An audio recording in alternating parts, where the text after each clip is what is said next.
This episode of the A.T.TIPSCAST is sponsored by TextHelp Systems, provider of award-winning literacy solutions including Read and Write Gold and Fluency Tutor. For more information, go to www.texthelp.com. That's www.texthelp.com.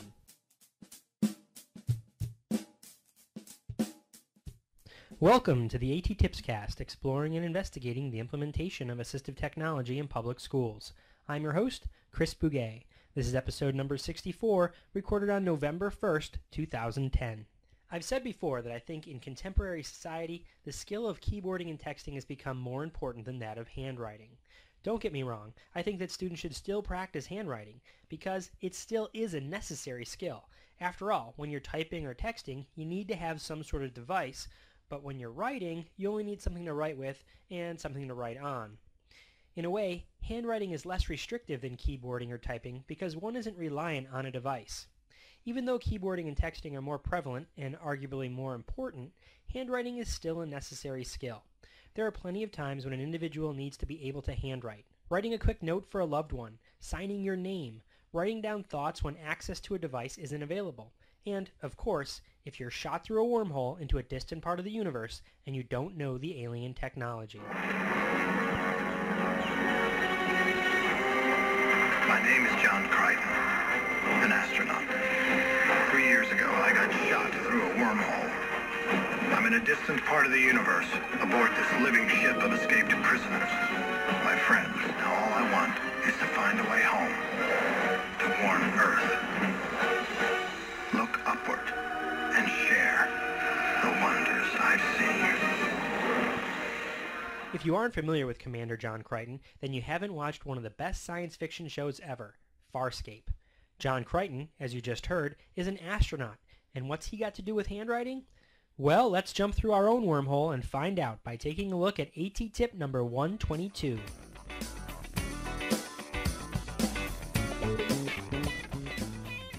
Am I farbotsed? You aren't just farbot, you're magra-farbot. Maybe, but that doesn't mean that John Crichton can't be a strategy students can use to help themselves with handwriting. Have I got your attention now? You see, John Crichton is a spaceman, and the Spaceman is a strategy that can be used to teach students about the spacing between words. Here's how it works. All you need to create this tool is some sort of marker, like a popsicle stick or a straw or a pipe cleaner. Then, write on the popsicle stick or piece of paper, cut to the width of a space between words, the student draws their own spaceman. If drawing the right size spaceman is too difficult, a sticker of a spaceman could be used, or a black and white spaceman can be used and the student can color it in. The spaceman is then placed on the straw, pipe cleaner, or popsicle stick. Students then keep their own personalized spaceman near them when they're writing, and use that to help them make spaces as they write. You have got to be kidding me. I was inspired to do this episode because my son is working on handwriting right now, and he's putting all of his words very close together. So he and I have created a spaceman together, and now he's using the spaceman to put spaces between his words. Shazam! I have pictures of the spaceman my son and I created up on the blog site A.T.TIPSCAST.wordpress.com. While researching this strategy, I found a great website with forums where educators were sharing their own twists on the spaceman for handwriting concept. One educator named Val from Australia said that she laminated all of her classroom spacemen and kept them in a little can decorated to look like a rocket ship. Another educator named Kim mentioned how she used something similar to help remind the students to include capital letters. She called him Captain Capital. I have a link to the entire discussion thread over at AT.TIPSCAST.wordpress.com.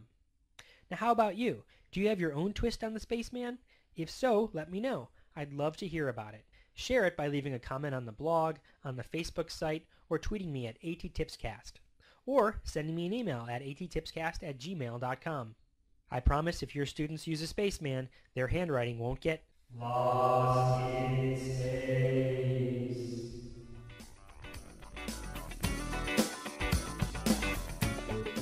I was going to end this episode with a list of presentations and conferences where you'd be able to find me so that we can chat in person, or via webinar as the case may be. But when I started listing it out, it occurred to me that it might make for some boring listening. Wrong answer! Instead, I'll just say that currently I'm participating in over 15 presentations between now and January, All of those presentations are listed over on the blog site A.T.TIPSCAST.wordpress.com, so please go over there and check it out. If you're going to be at any of the presentations, let me know. I'd love to touch base and chat. I did want to point out one special presentation coming in January. Beth Poss and I are doing a pre-conference session at the Assistive Technology Industry Association Conference in Orlando, Florida on January 26th. The workshop is called UDL 2.0, Hands-On, and it's an all-day, hands-on workshop where the participants will explore, create, and play with different Web 2.0 tools. It's going to be more real than real. It's going to be super 3D, smell-o-vision, in, sense around. If you're going to ATIA, please sign up. I think you're really going to enjoy it, and we'd love to see you there. Until next time, may all your interventions be inclusive, may all your strategies be supportive, and may you always continue to share the wonders you've seen.